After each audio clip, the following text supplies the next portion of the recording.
யார் இந்த ஷஹ்மி? வெளியே சிரிப்பு, உள்ளே நெருப்பு, சுட்டெடுத்த வைரம், ஆளும் கொஞ்சம் உயரம், வாழ்வில் நிறைய துயரம், மனது முழுதும் தைரியம்.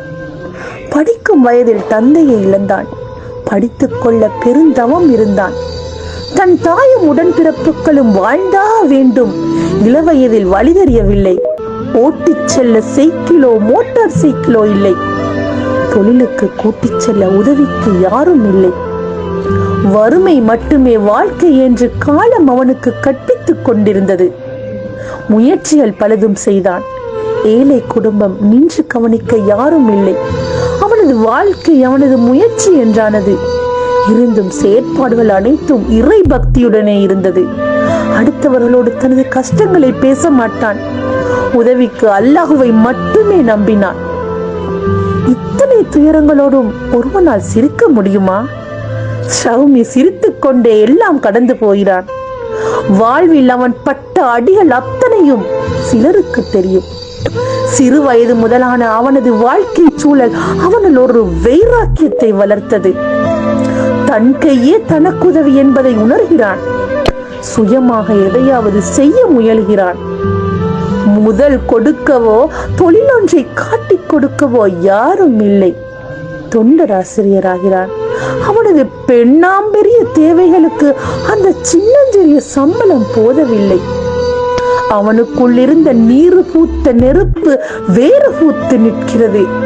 எதையாவது சாதிக்க வேண்டும் என்ற வெறி அவனுள் வேரூன்றி நிற்கிறது. அவன் சில முயற்சிகளை செய்கிறான். அவனது முயற்சிகளை அறிந்த சிலர் அவனை பைத்தியம் என்கிறார்கள். அவர்களை ஷஹ்மியின் சகபாடியில் அடிக்கப் போகிறார்கள். பிரச்சனைப்படாதீர்கள், இவர்கள் தான் நாளை என்னை கொண்டாட போகிறார்கள் என்று சொல்லி ஷஹ்மி தன் நண்பர்களை கலைத்து அனுப்புகிறான்.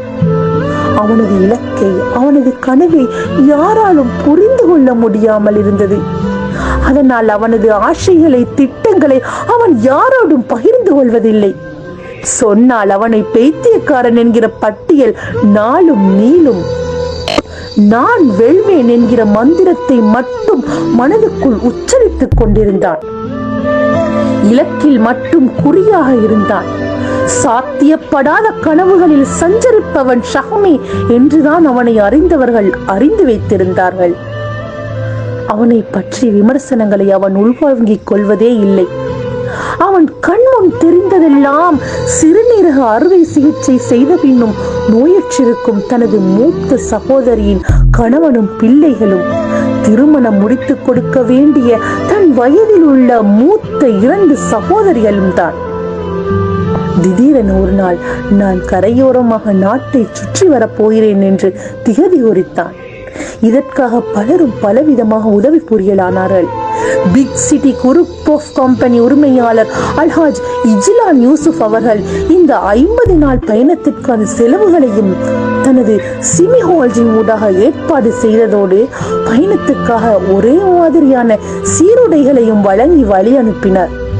அதேபோல் பயணம் தொடங்கிய சில நாட்களில் பல லட்சம் பெறுமதியான கையடக்க தொலைபேசியும் மற்றும் பிரபல மாணிக்க வியாபாரி பேர்வல அஹ்சன் ஜவாஹிர் அவர்களால் பெருமதிமிக்க கேமரா ஒன்றும் வழங்கப்பட்டது.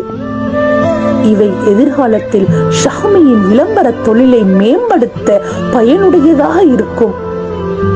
அழுத பிள்ளை பால் குடிக்கும், முயற்சித்தவன் பெற்றுக் கொள்வான்.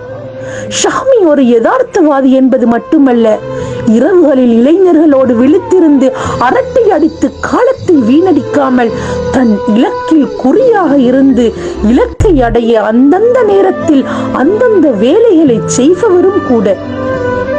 நெட்டு கலண்டு லூசு என்றெல்லாம் ஷஹ்மியை ஏளனம் செய்தவர்கள் இன்று நெட்டு கலண்டு லூசாகி ஷஹ்மியை கொண்டாடி கொண்டிருக்கிறார்கள். இதற்கு முன் ஷஹ்மியை கண்டிராதவர்கள் கூட எத்தனை பேர் ஷஹ்மியின் ஷோ மீ த வியூ பார்ப்பதில் பித்து பிடித்துக் கொண்டிருக்கிறார்கள். சுற்றி நின்று ஊரை பார்க்க களம் காண்பான், புன்னகையில் சேனை வாழ ரணம் காண்பான்.